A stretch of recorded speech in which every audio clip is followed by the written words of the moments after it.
phần đầu tiên xin cho phép thật sự bận thành cùng với tất cả các bạn ekip của chương trình xin được chào đón quý vị đến với chương trình video của People Story. Và xin cảm ơn tất cả quý vị rất nhiều. Và ngay bây giờ không biết chúng ta đã sẵn sàng cho chương trình chưa ạ? Vẫn chưa nhận thấy quý vị sẵn sàng chưa ạ? Năng lượng hơn 1 tỷ rồi đấy nha. Mang năng lượng nhiều hơn nữa dành cho tất cả chúng ta thưa quý khách. Tại vì sao vậy ạ? Tại vì chúng ta đang thư giãn tại Việt Thời này thôi nào. Cho nên quý vị hãy cùng nhau hòa vào về chương trình để tất cả chúng ta có những phút giây thư giãn tuyệt vời nhất tại Việt Thời Safari nhé. Và ngay bây giờ hãy cùng chúng tôi chào đón các bạn gặp đầu tiên đến từ một khu vực ở khu vực đó chính là khu vực của châu Phi. Chúng ta biết về những bạn đang xuất hiện trên sân khấu là một đôi chi lâu vũ rất đặc biệt nha. Các bạn này được gọi là quốc điểu của Đông Phi.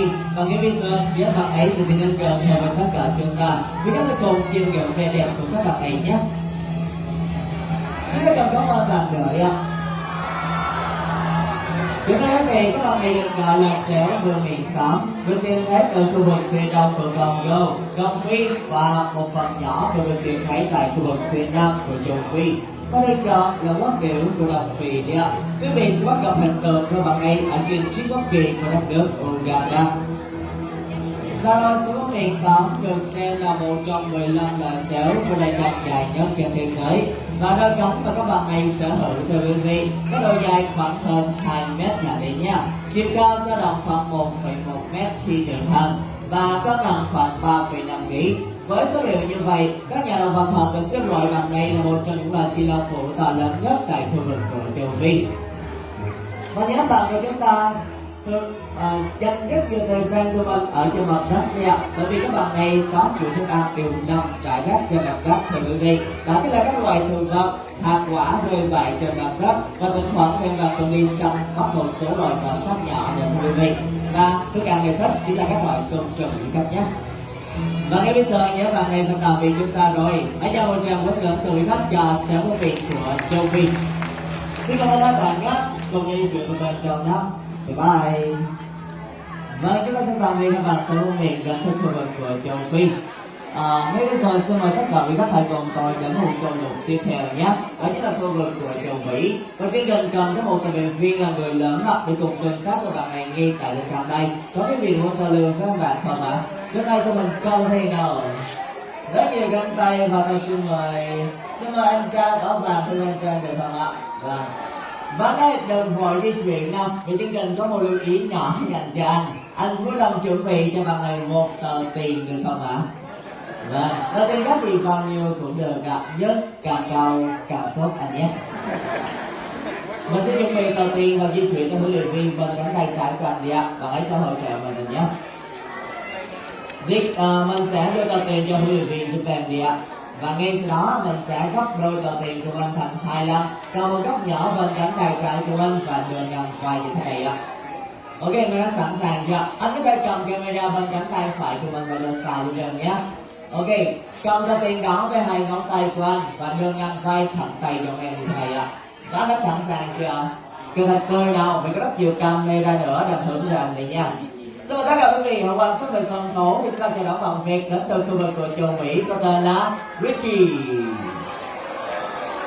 Và đây được gọi là Việt Marker của Nam Mỹ, một trong những loài Việt xinh đẹp và tài lẫn nhất trên thế giới nha. Và Ricky sẵn sàng đi đâu? Đó là tình viên của bạn nhé.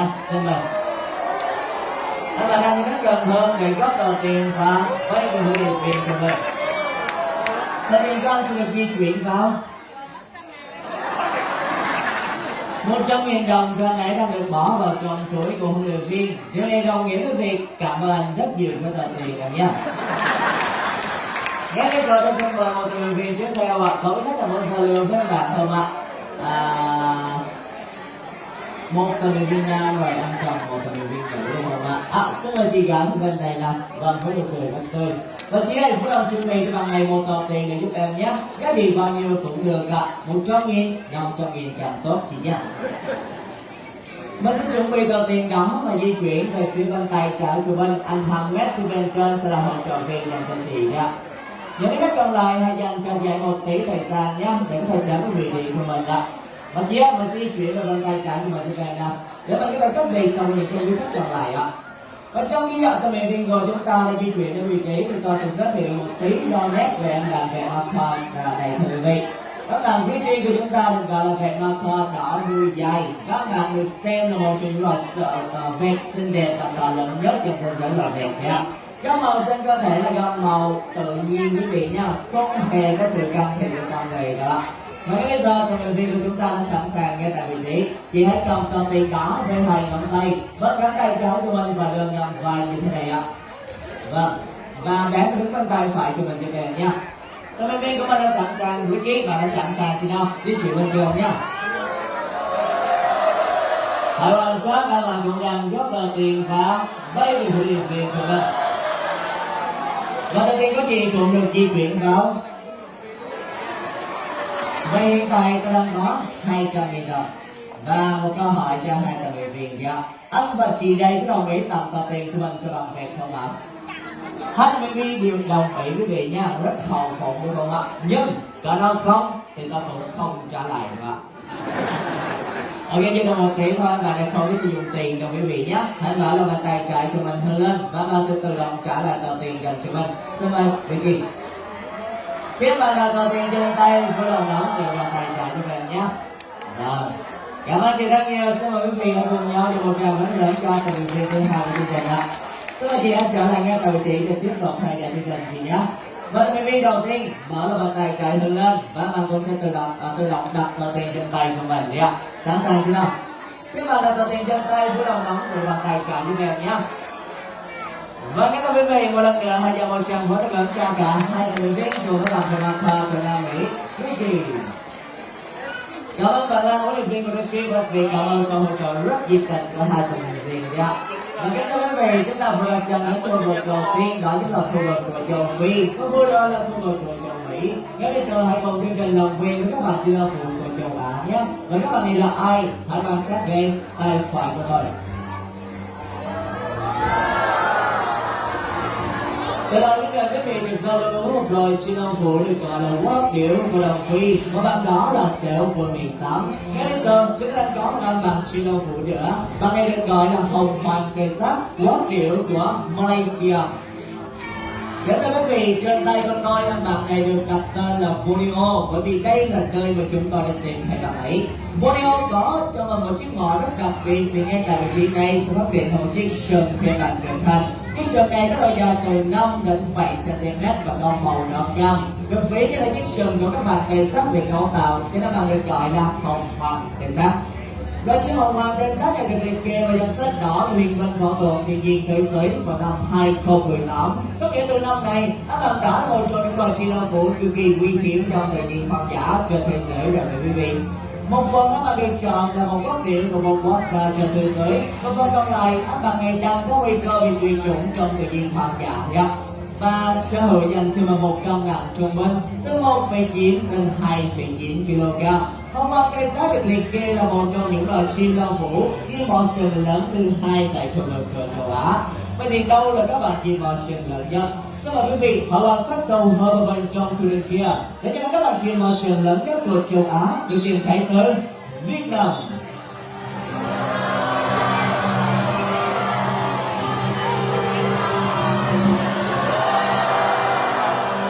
Vậy thưa quý vị, Việt Nam của chúng ta rất đặc biệt được không nào? Đặc biệt về con người lẫn thiên nhiên hoang dã, làm chứng minh rằng sự xuất hiện của các động vật tại Việt Nam. Hãy cho một tràng vỗ lớn cho quý vị để chào đón các bạn Hồng Đức. Các bạn trên tên của tôi có tên là Jumbo và bạn phía bên trên có tên là Ryan. Một lần ba nữa dành cho những bạn này. Quý vị có thể quan sát thấy lời cánh rất rộng trên cơ thể của mình. Các bạn hồng hoàng là một trong những loài chim lao phủ to lớn nhất tại Việt Nam nha. Bởi vì đôi cánh đó có đôi dài khoảng 1,5 mét khi trưởng thành rồi quý vị nha. Các bạn này còn được mệnh danh là một trong những loài chim lao phủ có một cái tên rất huyền bí, đó chính là loài chim phượng hoàng trên truyền thuyết của Việt Nam. Có tại sao được đặt tên là phượng hoàng? Quý vị quan sát vào cơ thể của các bạn này nhé. Có những phần lông màu trắng ở trên đôi cánh và cả phần đuôi cụ thể. Nên khi bạn di chuyển trên không trung sẽ có những ánh nắng mặt trời từ trên trước loại xuống. Chúng ta sẽ thấy những vầng sáng từ phía bên dưới quý vị ạ. Và người dân bản địa nơi mà các bạn này sinh sống đặt cho bạn ấy cái tên là phượng hoàng trong truyền thuyết của Việt Nam. Và kính thưa quý vị, các bạn này có một cách di chuyển rất gọn gàng và được xem là một trong những vũ điệu của các bạn phượng hoàng trong thời gian hoang dã. Với cách thợ quan sát vẹn vàng trầm buồn nhé. Quý vị có nhìn thấy không ạ? Đó là cách mà bạn di chuyển trong tự nhiên kìa. Và được xem là một trong những loài chim mỏ sừng, bởi vì anh bạn có một chiếc mỏ được cấu tạo từ một chất, đó là chất keratin và chất sừng quý vị nhé. Chất này ở trong tóc và móng tay con người chúng ta đấy ạ. Cho nên bạn được gọi là chim mỏ sừng theo người khác. Và ngay bây giờ, các bạn trong vô trên tay của tôi và tạm biệt chúng ta rồi. Hãy cho một tràng rất lớn của quý vị và tạm biệt trong vô. Thank you. Bye. Cảm ơn Jumbo rất nhiều nha. Và ngay bây giờ quý vị hãy quan sát về Giant. Giant là bạn hồng hoàng trống có làm sao chúng ta phân biệt được điều đó. Quý vị hãy quan sát vào màu sắc của đôi mắt. Đôi mắt của các bạn hồng hoàng trống sẽ có màu đỏ, và các bạn hồng hoàng ấy sẽ có màu xanh lam thưa quý vị. Và hầu như đây được xem là một trong những đặc điểm về vẻ bên ngoài nhiều nhất mà chúng ta có thể phân biệt được giới tính của bạn này nhanh nhất thưa quý vị. Một lần nữa, ở bạn Giant của chúng ta sẽ quay lưng ở vị trí bên tay trái của tôi ở trên gạch đèn cao kia đấy ạ. Nó cùng thể hiện kỹ năng sao bắt hồi của mình trong thời gian hoang dã. Một cán bộ trên tay của tôi sẽ di chuyển rất cao vào bên trong không trung. Và quý vị hãy cùng quan sát với chiếc mỏ to lớn như vậy. Các bạn có sao bắt được con mồi của mình hay không nhé? Và có vẻ như bạn đang di chuyển một lần nữa đến gần và tất cả chúng ta thì kỹ năng 3 lần tự do của mình. Xin mời các vận động viên gọi em bạn trở về vị trí để bạn có thể đến với vị trí của mình được không ạ? Kính thưa quý vị, trong khi bạn này đến với vị trí để dành cho những bạn ấy được săn bắt con mồi của mình, thì tôi sẽ cung cấp một số thông tin về bạn này. Bạn Giant là bạn hồng hoàng trống. Vào mùa sinh sản thì các ông bố phượng hoàng trống có một nhiệm vụ cực kỳ vất vả thưa quý vị đó. Đó chính là bạn phải bảo vệ gia đình của mình và di chuyển hàng cây số hàng ngày để mang dinh dưỡng về cho gia đình của mình đấy ạ. Và ngay bây giờ quý vị hãy cùng nhau chuẩn bị camera và hướng mắt của mình rồi nhé. Sẵn sàng cho Giant. Bạn sư phó và chúng ta cùng nhau quan sát nào. Rất chuẩn xác đúng không ạ? Bởi vì đó là kỹ năng sinh tồn của bạn ấy thưa quý vị. Hãy cùng nhau quan sát về Giant và một tràng rất lớn từ vị khách cho Phượng Hoàng Việt Nam. Và nếu như chúng ta may mắn nha, quý vị có thể tìm thấy các bạn này ngay tại hòn đảo ngọc Phú Quốc rồi đấy ạ.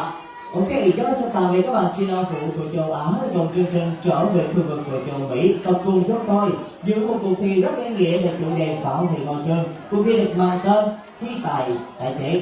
Cuộc thi này có thể là như sau ạ. Chúng ta có sự tham gia của 2 vận động viên đến từ khu vực của châu Mỹ. Mỗi vận động viên này sẽ có cho mình 3 cuộn giấy nguyên liệu. Và các vận động viên sẽ có nhiệm vụ là góp và nhặt những cuộn giấy để bỏ vào trong chiếc thùng này phục vụ cho việc tái chế. Vận động viên nào hoàn thành trước nhất sẽ là vận động viên chiến thắng của người khác. Ngay bây giờ, họ quan sát về sân khấu để cho đón vận động viên đầu tiên bằng vẹt mặt hờ sắc vàng tức là Rio. Và ngay sau đó là đối thủ của Rio bằng vẹt mặt hờ đỏ cánh xanh Jerry. Bạn này được gọi là vẹt mặt hờ Việt Nam Mỹ, một trong những loài vẹt xinh đẹp và tài lắm nhất trên thế giới nhé. Vẫn thành giới thiệu được tất cả chúng ta bên cánh tay trái của tôi, huấn luyện viên Hamed cùng với bạn Jerry. Bên tay phải huấn luyện viên thân cùng với bạn Rio. Và trong cuộc thi nào thì cũng cần với những cổ động viên được không ạ? Quý vị xin mời quý vị ở trên khán đài làm cổ động viên của hai bạn này nhé. Và để cuộc thi hấp dẫn là xin phép vị trí khán đài thành 2 đội. Quý vị ở giữa khán đài số 2 trở về khán đài số 1, chúng ta sẽ cổ vũ dành cho bạn Jerry. Và quý vị còn lại chúng ta sẽ cổ vũ cho Rio. Và nhiệm vụ dành cho các cổ động viên là gì nào? Đó chính là vỗ tay và gọi thật to trong vận động viên của mình, đúng không ạ? Vì vậy tôi xin phép thử thách đối với bạn mình Jerry trước nha. Khi tôi đến 1, 2, 3, đội của chúng ta sẽ vỗ tay và gọi thật to tên Jerry. Như vậy ạ, sẵn sàng chưa nào? Trên tinh thần chiến đấu của đội mình nha. 1, 2, 3, Jerry, Jerry, come on. How about that? Okay, let's try one more time. Quý vị hãy cùng nhau vỗ tay lớn hơn nữa nha. Sẽ bắt nhịp dành cho đội của Jerry, cho nên chúng ta sẽ đồng loạt hô thật to tên Jerry nào. 1, 2, 3, Jerry.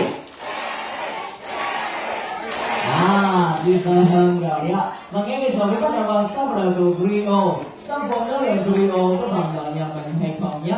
Sẵn sàng chưa? 1, 2, 3. Grio!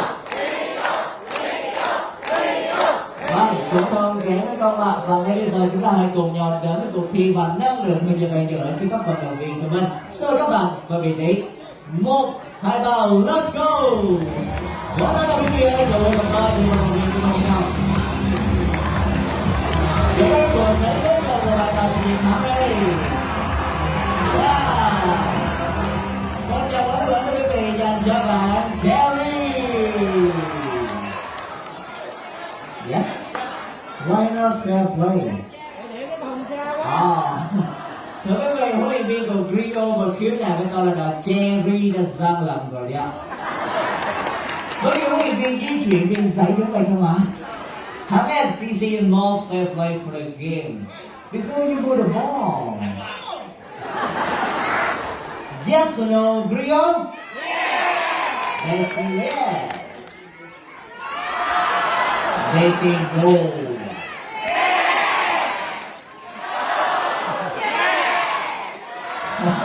Okay, calm down first. I think you need one more game. Yeah. Kính thưa quý vị, có nghĩa là chúng ta sẽ cần có một cuộc thi như được không ạ? Ta sẽ hỏi nha, và tất cả quý vị nếu đồng ý, chúng ta sẽ nói yes thật lớn nha. Một cuộc thi nữa dành cho cả hai vận động viên, quý khách đồng ý không ạ? Vậy thì hãy trở lại chúng ta vào ngày mai quý khách nhé.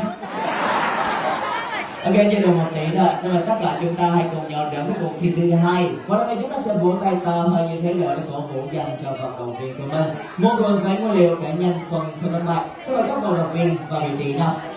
1, 2, 3, bắt đầu! Và chọn này chiến thắng rồi hả? Vâng, nghe đến công bằng thì đó là Rio, nhưng mà có vẻ như hai bạn ấy đã bỏ vào cùng một lúc luôn đấy ạ. Cho nên hãy dành cả một tràng vỗ lớn từ quý vị cho Jerry Rio. Với kết quả cũng rất xứng đáng không ạ? Một điều dành cho cả hai. Nhưng đối với quý vị trong cuộc thi này thì bạn nào chiến thắng cũng không quan trọng đó. Quan trọng hơn hết chỉ là thông điệp mà chúng tôi muốn gửi đến tất cả quý vị. Hãy cùng nhau chung tay để bảo vệ môi trường, quá trình sống của con người và các loài động vật quý vị nhé. Bởi vì dù là con người hay động vật thì cũng cần và có nhu cầu cuộc sống hạnh phúc đấy ạ. Và ngay bây giờ hãy dành cho hai bạn ấy một tràng rất lớn rồi đây cho bạn đi Jerry Rio. Xin cảm ơn tất cả quý vị rất nhiều và ngay bây giờ chúng ta đang ở khu vực của Trung Mỹ đúng không nào? Cho nên tôi sẽ giới thiệu đến tất cả quý vị môn truyền bạc chi la vũ cực kỳ đặc biệt tại Trung Mỹ. Vì các bạn này được mệnh danh là một trong những loài chim sáo mắc mồi với lượng danh vọng nhất tại Bắc Mỹ đó. Và các bạn ấy thuộc họ chim sáo mắc mồi sẽ rất nguy hiểm quý vị nhé. Cho nên những quý vị nào có những bé nhỏ đi cùng, vui lòng dừng các bé lại và đừng để các bé di chuyển trong thời gian này ạ. Và ngay bây giờ hãy cùng tôi chào đón các vị chúa tể của bầu trời trên thế giới tại khu vực Bắc Mỹ. Hãy quan sát về phía sau khán đài.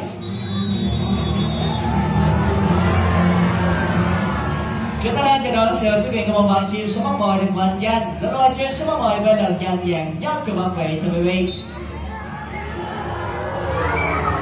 Và tôi đang muốn nhắc đến diều hâu cánh hồng.